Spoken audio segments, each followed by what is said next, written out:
Today I'm going to be showing you a raw alternative that you can use in your rice dishes.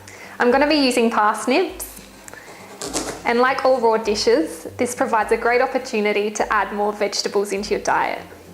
Just chop your parsnips up roughly.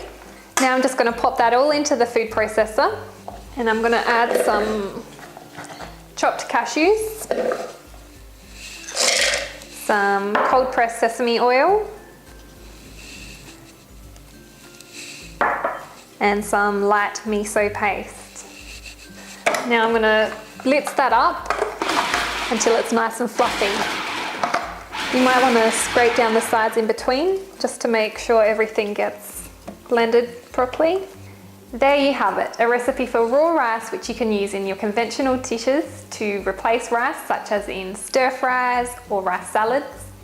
I've decided to serve mine with a raw walnut tuna in a nori wrap, and it's delicious.